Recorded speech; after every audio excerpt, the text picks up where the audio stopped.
19 अप्रैल को प्रथम चरण के लिए वोटिंग होगी देश भर में, जहां जिन जिन सीटों को तय किया गया है उन सीटों पर वोटिंग होनी है। और उत्तर प्रदेश की भी 8 लोकसभा सीटें ऐसी रहेंगी जहां 19 अप्रैल को वोटिंग होगी। तो जब वोटिंग की प्रक्रिया शुरू हो जाएगी तो यहाँ से पहले ही तस्वीर साफ हो रही है कि कौन सा दल किसके साथ गठबंधन में है, कौन अकेले चुनाव लड़ रहा है और कौन सा नेता किसी और अन्य पार्टी के टिकट से चुनाव लड़ रहा है। ठीक वैसे उत्तर प्रदेश की सियासत में कांग्रेस ने कोशिश तो खूब की कि किसी भी हाल में मायावती की बसपा के साथ गठबंधन हो जाए।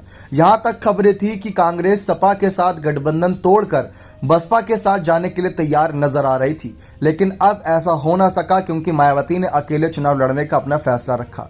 लेकिन जैसा कि आप भी जानते हैं, कांग्रेस ने बार बार यही बात कही कि गठबंधन करना चाहिए मायावती की बसपा को, लेकिन शर्तें क्या थी, किन शर्तों पर यहाँ पर गठबंधन की पेशकश की जा रही थी। क्योंकि जैसा कि बाकी राज्यों में यहाँ पर कांग्रेस ने जब गठबंधन किया तो उन पार्टियों को या तो सीटों का फायदा हुआ या तो वोट परसेंटेज का फायदा हुआ, लेकिन इसमें बसपा का क्या फायदा था, क्योंकि कांग्रेस की उत्तर प्रदेश में इतनी बड़ी मजबूती तो है नहीं कि वो बसपा को इतना बड़ा फायदा पहुंचा सके।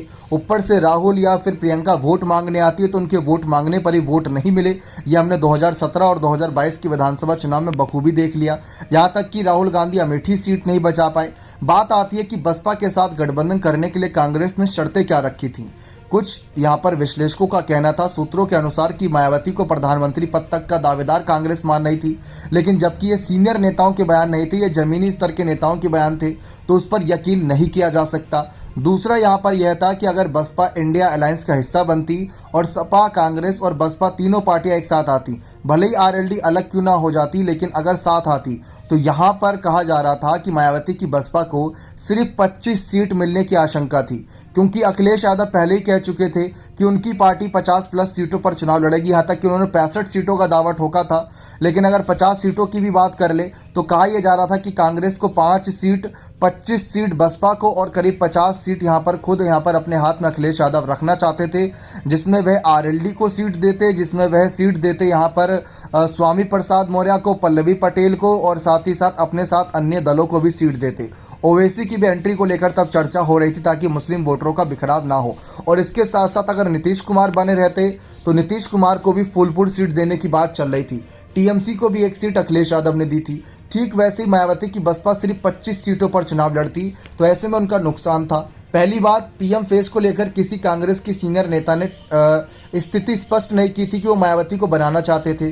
दूसरी बात यहाँ पर यह थी कि बसपा अगर साथ जाती तो जो पिछली बार 38 सीटों पर चुनाव लड़ी थी वह इस बार सिर्फ 25 सीटों पर चुनाव लड़ती। ऐसी यहाँ पर स्वीकार शायद उनको ये शर्तें नहीं रहती।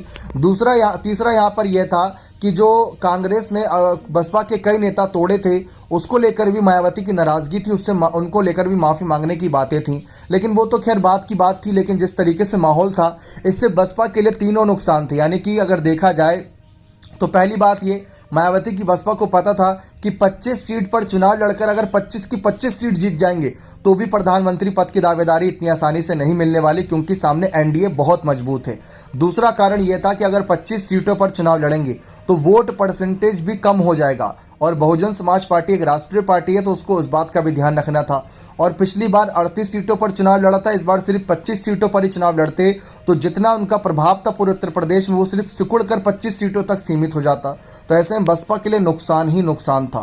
फिलहाल गठबंधन से अलग अकेले चुनाव लड़ने के लिए मायावती ने अपनी सोशल इंजीनियरिंग पर काम करा और यहाँ पर अलग ही प्रभाव डालते हुए सभी पार्टियों को सोचने पर मजबूर कर दिया कि बसपा का अगला कदम क्या होगा।